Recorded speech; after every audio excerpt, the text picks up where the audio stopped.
Hello my family, कैसे हैं आप? उम्मीद करती हूँ आप सब बहुत अच्छे होंगे। तो आज मैं पढ़ रही थी क्वीन विक्टोरिया के बारे में। उनको एक जेनेटिक डिसऑर्डर था हीमोफीलिया। तो सबसे पहले मैं आपको बताऊंगी हीमोफीलिया है क्या और वो क्यों होता है।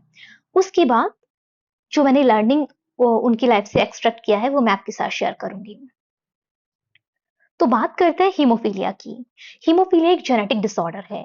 इसमें होता ये है कि इंसान को अगर एक माइनर सा कट लग जाए या माइनर सी इंजरी हो जाए तो ब्लीडिंग बहुत लंबे टाइम तक के लिए होती है। अगर लंबे टाइम तक के लिए ब्लीडिंग हो रही है तो इंसान की डेथ भी हो सकती है ना। बिल्कुल हो सकती है। इसीलिए हम इसे क्या बोलते हैं, ब्लीडिंग डिसीज भी बोल देते हैं। अब ऐसा क्यों हो रहा है कि लंबे टाइम तक के लिए ब्लीडिंग हो रही है? नॉर्मल केसेस में तो ये नहीं होता, हमको थोड़ी देर के लिए ब्लीडिंग होगी उसके बाद रुक जाती है। तो ये ऐसा इसीलिए हो रहा है क्योंकि यहाँ पे कुछ फैक्टर रिस्पॉन्सिबल होते हैं जिनको हम बोलते हैं blood clotting factor. Blood clotting factor वो यहाँ पर या तो अब्सेंस होंगे या फिर बहुत कम अमाउंट में बन रहे होंगे। वो कौन से फैक्टर हैं? वो दो फैक्टर होते हैं, फैक्टर 8 और फैक्टर 9। अगर फैक्टर 8 अब्सेंस है या फिर बहुत कम अमाउंट में बन रहा है इंसान के अंदर तो उसको बोला जाएगा हीमोफीलिया ए। अगर फैक्टर 9 बहुत कम अमाउंट में बन रहा है या फिर बन ही नहीं रहा है तो उसको बोला जाएगा हीमोफीलिया बी। अब ये जो हीमोफीलिया बी है इसको हम क्या बोलते हैं, इसको हम क्रिसमस डिसीज भी बोल देते हैं। क्रिसमस डिसीज को क्यों बोल रहे हैं?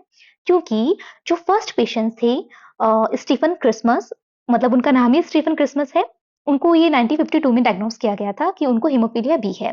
तो उनके केस को ऑनर करने के लिए उनके नाम पर हमने इसको नाम दे दिया Christmas disease. Is it clear? अब बात करते हैं, क्या ये क्लोटिंग फैक्टर सिर्फ दो ही होते हैं? ब्लड को क्लोट करने वाले फैक्टर, जो ब्लड का थक्का बनाने वाले होते हैं, ब्लड को रोकने वाले फैक्टर होते हैं, सिर्फ दो ही हैं, फैक्टर 8 और फैक्टर 9? जी नहीं, ये 13 फैक्टर होते हैं। ठीक है, 13 फैक्टर होते हैं, 13 फैक्टर। लेकिन क्या होता है कि उसमें आपस में सब ना एक दूसरे से लिंक होते हैं। जैसे कि हम इंसान है ना, हम कह सकते हैं we are independent, but we are not actually properly independent. We are social being. हम एक दूसरे पे कहीं ना कहीं किसी ना किसी तरीके से डिपेंडेंट है कि हम किसी सब्जी वाले भैया से सब्जी लेते होंगे, है ना। ऐसा हो सकता है कि हमारे घर में जो दीदी काम करने आती होंगी वो, तो सब आपस में एक चैन बनाते हैं। अगर वो काम करने ना आए तो हम ऑफिस कैसे जा पाएंगे?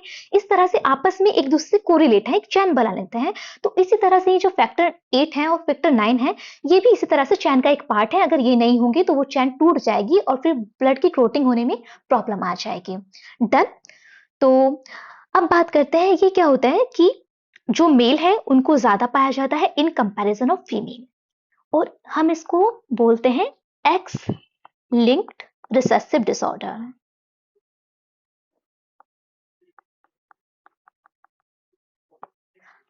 आप सोचेंगे ये मेल में ज्यादा क्यों हो रहा है, फीमेल में ज्यादा क्यों नहीं हो रहा है? तो मैं उसका रीजन भी बताती हूँ आपको। देखिए, फीमेल में क्या होता है, हमें दो क्रोमोसोम पाया जाता है। फीमेल में क्या होगा, एक्स एक्स होता है और फीमेल का साइन होता है इस तरह से, ठीक है। और ये मेल का साइन होता है, फीमेल में होता है एक्स वाई। तो फीमेल में क्या है, दो एक्स क्रोमोसोम है। अगर एक एक्स डिफॉल्ट वाला आ भी गया है, हीमोफीलिया वाला आ भी गया है, तो दूसरा एक्स यहाँ पे प्रेजेंट है, वो इसको कंपनसेट कर देगा। Is it clear? लेकिन यहाँ पे बात करते हैं, इसमें तो मेल में सिंपल एक ही एक्स पाया जा रहा है और एक ही एक्स पाया जा रहा है, तो इसके पास तो कोई, अगर यही डिफॉल्ट आ गया, यही हिमोफीलिया वाला आ गया, तो इसको कंपनसेट करने के लिए कोई दूसरा एक्स तो प्रेजेंट नहीं है ना यहाँ पे। तो इसलिए मेल ज्यादा सफर करते हैं इस डिजीज से in comparison of female. Done. तो और मैं कुछ इंफॉर्मेशन देना चाहूंगी इसके बारे में, इज दैट कि 10,000 में से एक इंसान को हिमोफीलिया होता ही होता है, ठीक है। और ये यूजुअली क्या होता है, इनहेरिटेड होता है। बहुत rarest of the rarest case है जिसमें ये अक्वायर्ड हो सकता है। अब हम बात करते हैं क्वीन विक्टोरिया के बारे में। तो क्वीन विक्टोरिया के बारे में, क्वीन विक्टोरिया को हीमोफीलिया था, एक जेनेटिक डिसऑर्डर था।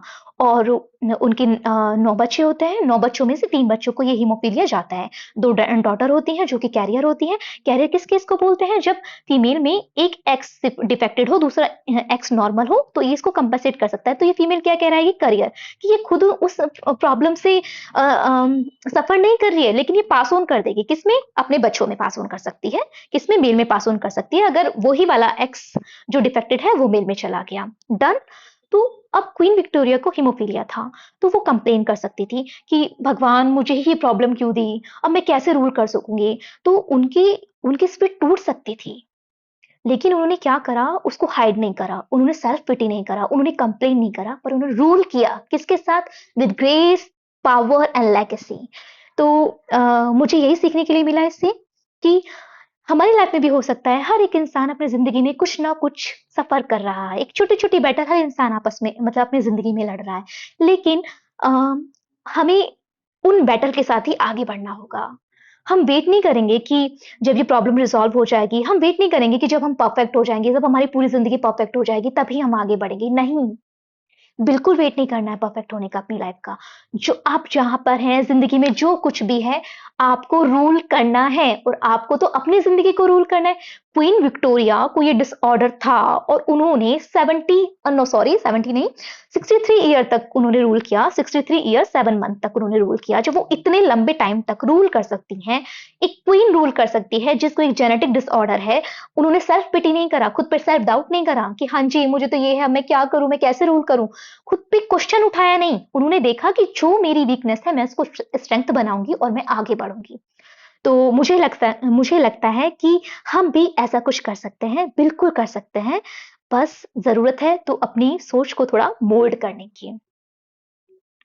And in the end, I would like to say to you, my people, that we often wait for healing before we shine. But I think we are meant to shine through our pain rather than waiting to heal. Are you getting me? तो wait नहीं करना है proper heal होने का। जहां से शुरुआत कर सकते हो करो। क्वीन कर सकती है तो हम भी कर सकते हैं, और हम भी तो सब अपनी लाइफ के राजा और रानी है ना। Be the hero of your life, not the victim. God bless, I love you.